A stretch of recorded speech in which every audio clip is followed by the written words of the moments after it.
Bonsoir à toutes et à tous, bienvenue à tous les amis, on est reparti dans Intégral Foot et avec moi ce soir Clément Pernia. Bonsoir Clément. Bonsoir Béchir, bonsoir à tous. Aussi avec moi Peter Cicéran, salut Peter. Salut Béchir, salut à tous. Alors je pense que vous avez savouré cette victoire en Coupe du Monde, maintenant on a pris du recul, ça fait pratiquement une semaine. Maintenant vous êtes ravis, cette deuxième étoile. Clément, je te laisse commencer. Quel est ton sentiment après cette victoire en Coupe du Monde? Déjà une grande joie parce qu'on est champion du monde, ce qui est très rare puisqu'on l'a été qu'une seule fois, c'est en 98 comme vous le savez. C'est assez jouissif parce que le parcours de l'équipe de France est beau. C'est un parcours où les Bleus ont éliminé de vrais adversaires, de grands adversaires.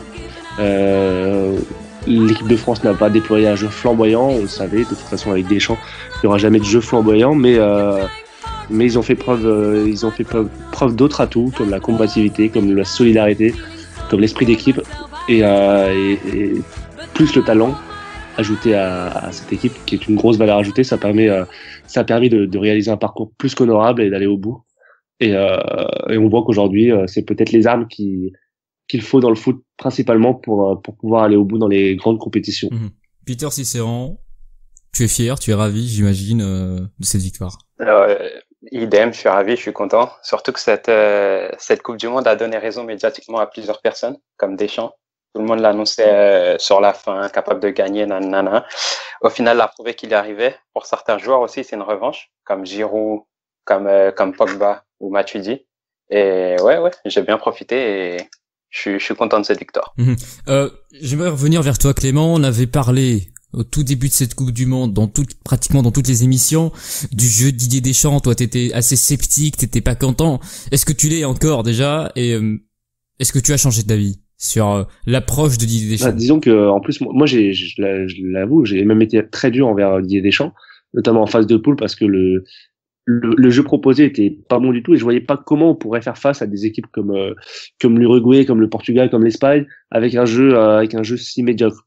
Mais Deschamps a fait ce qu'on appelle fermer des bouches, dont la mienne, et il a réussi à insuffler à partir des phases finales et progressivement dans la compétition un état d'esprit à cette équipe, une solidarité, une combativité et aussi un style de jeu qui n'est pas forcément celui qu'on aime forcément ou qu'on a l'habitude de voir, mais qui est un style de jeu, c'est-à-dire solidité, bloc bas, bloc compact, et on contre, ou plutôt on balance devant, enfin on construit en attaque rapide. Alors ça peut être de balancer devant sur Mbappé, mais ça peut être aussi ressortir de balle rapide avec des Pogba Kanté qui ressortent le ballon et Griezmann en point d'appui pour orienter. Et avec évidemment la fulgurance de Mbappé devant, c'est beaucoup plus facile.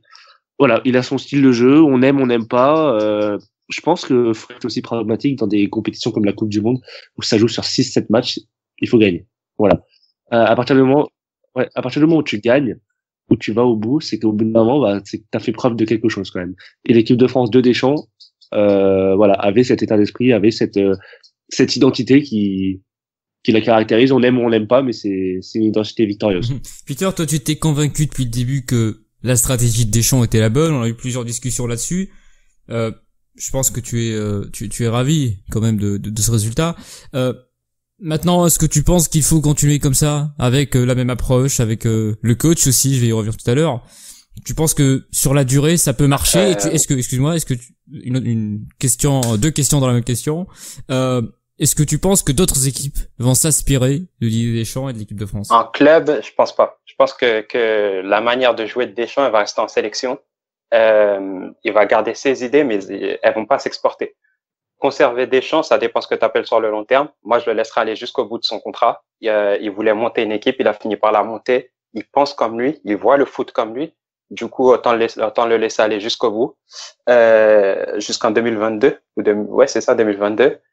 Non, 2022, tu le laisses aller jusqu'au bout, avec ces joueurs-là qui finissent leur histoire, leur épopée. Et ensuite, là, tu verras pour l'avenir. Clément, même question.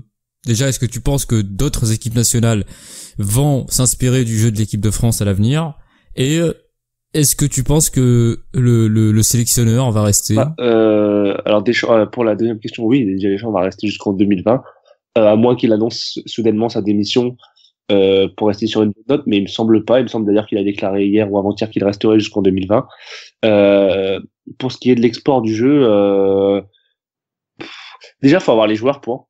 Faut avoir une défense solide. Bon, ça c'est le cas de beaucoup d'équipes, mais il faut avoir un défensif comme Kanté, il faut avoir un relayeur comme Pogba, il faut avoir un génie comme Mbappé.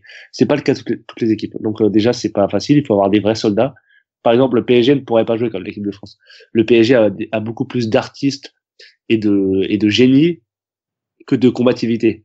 Donc ça peut pas du tout coexister, pardon, avec ce jeu. Pour des sélections, oui, pour des sélections et même pour certaines équipes, ça peut. Moi, je pense qu'au contraire, ça peut, oui, ça peut constituer un modèle. Aujourd'hui, on a vu qu'une équipe comme l'équipe de France peut être champion du monde. Donc ça peut être la clé du succès et je pense que ça va pouvoir inspirer. On voit que l'Atlético joue un peu dans le même style, avec des blocs bas, des relances courtes, rapides et des projections rapides vers l'avant.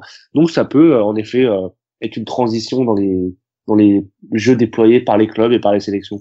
Le joueur qui t'a impressionné le plus, Clément? En équipe de France ou Oui. En équipe de France, en équipe de France. De France, bah c'est moi c'est incontestablement. Enfin, il y en a beaucoup, hein, mais c'est incontestablement Kylian Mbappé parce qu'on connaissait son talent, mais on avait un peu de doute légitime quant à savoir si à 19 ans il supporterait le poids d'une Coupe du Monde et il pourrait briller dès sa première Coupe du Monde.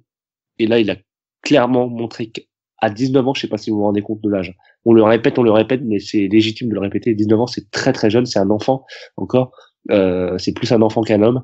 Enfin, là, il a montré justement que c'était un homme. Et à 19 ans, ce qu'il a fait, avec pourtant un début de Coupe du Monde compliqué, il a porté cette équipe de France, il a fait les différences, il a qualifié l'équipe de France contre l'Argentine, il a offert la victoire en finale parce que le quatrième c'est le but qui a délivré. Voilà, il était partout. Enfin, voilà. Bravo Kylian, bravo à l'équipe de France, mais c'est vraiment le joueur qui est le symbole de cette équipe de France. Insouciante, bel état d'esprit. Peter Cicéron, ton joueur, ta révélation en équipe de France, c'était le joueur qui t'a le plus impressionné dans cette Coupe du Monde. Ce qui m'a le plus impressionné, c'est Pogba. Parce que je m'attendais pas à revoir ce Pogba-là qui est capable de se mettre au service de l'équipe, qui prend une sorte de rôle de patron. Celui qu'on avait pu voir sous Conte, sous Allegri aussi. Et je pensais que s'il avait été, que ce Pogba, il n'existait plus, qu'il y avait plus que celui qui était bling bling, on va dire. Mais là, il a montré qu'il était capable de se fondre dans le collectif et de se donner à 100%. Même si Mbappé, il m'a impressionné, mais lui, c'est un monstre, on va le mettre à côté. Il y a vraiment Pogba qui a tenu son statut. La déception, Peter, je reste avec toi. Le mec qui a le plus déçu. Je dirais Pavard. Il n'y a pas réellement une déception dans cette équipe, mais même s'il a même s'il y a certaines circonstances, on pourrait dire, il défendait tout seul par moment, ce genre de choses. Pavard, il est encore jeune. Du coup, c'est lui que je mettrais dans la déception. Clément, tu partages son avis ou pas? Non, je mettrais pas Pavard en déception. C'est peut-être le joueur le moins fort du 11, en effet. Mais au contraire, vu qu'on s'attendait à rien de Benjamin Pavard, on peut pas dire que c'est une déception. Au contraire, c'est plus une découverte qu'une déception. Déception, c'est plus un Ousmane Dembélé ou un Thomas Lemar qui ont pas réussi à s'imposer. Ousmane Dembélé, il a fait un premier match très mauvais face à l'Australie. Il a pas du tout convaincu ni les supporters ni le staff, qui ne l'a d'ailleurs que très peu fait rentrer dans les phases finales. Thomas Lemar, pareil, il a été très peu satisfait à l'entraînement et du coup il est très peu rentré, alors qu'il avait un boulevard côté gauche parce que malgré la combativité de Matuidi, Thomas Lemar était plus offensif, donc il avait plus de potentiel à titulaire dans cette équipe. Donc c'est vrai que Thomas Lemar et Ousmane Dembélé sont pour moi les deux regrets cette Coupe du Monde côté français. Juste, je voudrais revenir sur une polémique. Enfin, on en parlait depuis le début du mondial, même avant. Olivier Giroud. Alors, il n'a pas marqué, il a égalé Stéphane Guivarch en 98. Mais est-ce que c'est un problème pour un attaquant de ne pas marquer? Enfin, pour est-ce que je fais une meilleure question. Est-ce que Giroud a été utile? Est-ce qu'il a été bon, Clément Perrin? Oui. Alors, sur la dernière question, oui, clairement, il a été utile. Il a été bon et il a été utile. De toute façon, on est champion du monde avec Giroud et Giroud n'était pas au poteau de corner tout le match. Hein. Il a contribué au jeu, donc il défendait sur les coups de pied arrêtés, il était utile. En jeu de pivot, il était utile. Pour user les défenses, il était utile.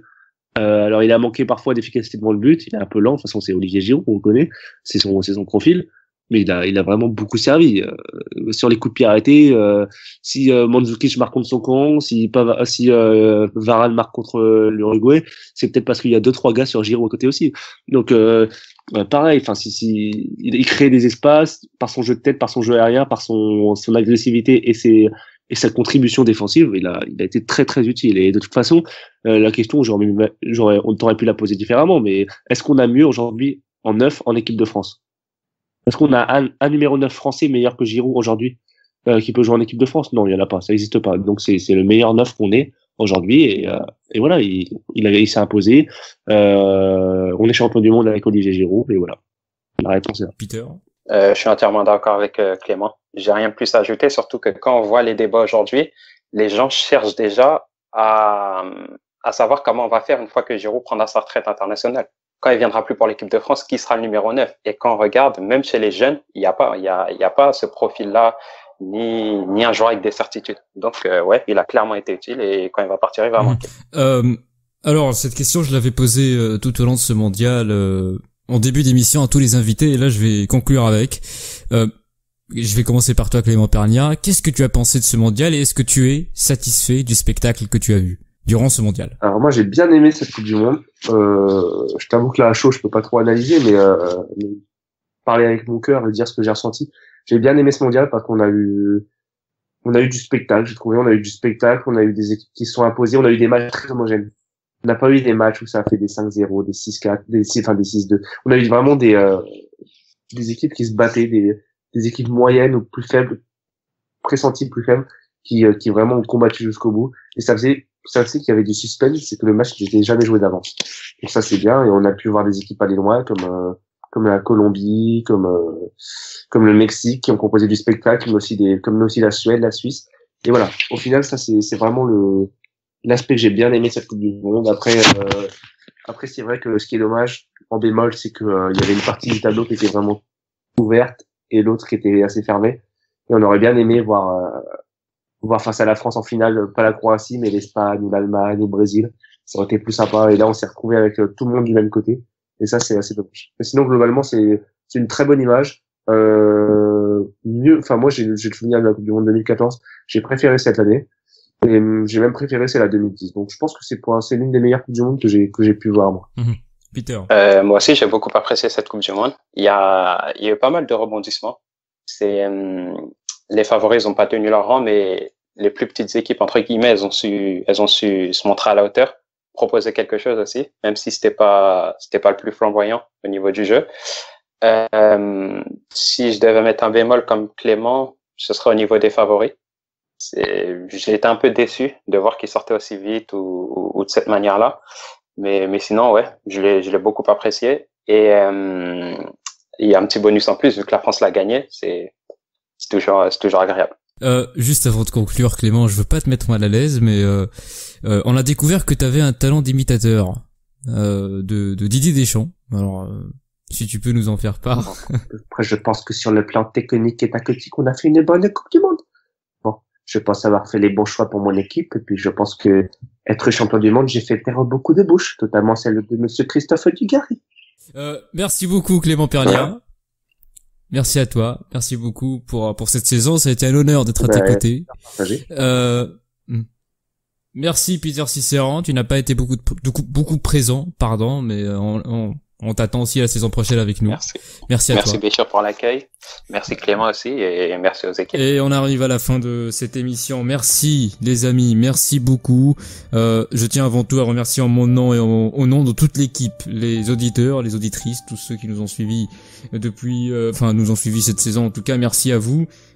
J'aimerais aussi très rapidement remercier tous les invités qui sont passés avec nous cette saison, et je vais commencer par le premier, Eric Rabessandratana. Merci à lui. Merci aussi à Romain Molina, à Jonathan Bensadoun, Susanna Castagnette, Jean-Louis Tour, Gauthier de Hoym, François Manardo, Florian Brunet, Frédéric Scarbanci, Christophe Ségarnier, Luc Emael, Afid Daradji, Geoffroy Garretier, Gary de Jésus, Simone Rovera, Patrice Loco, Marco Martins, Emmanuel Trumer, Florian Gazan, Carlos Muguruza, Sacha Tavegliori Et enfin, Oussem Loussaïev, merci à tous les invités qui sont passés avec nous. Merci aussi à toute l'équipe. Je tiens à remercier spécialement aussi l'équipe de communication avec Anthony Michel, avec Yacine Larayed et Yacine Chemli, et aussi mon équipe, les consultants qui ont été exceptionnels. Et je le dis, j'ai été très très bien entouré cette saison. Je veux remercier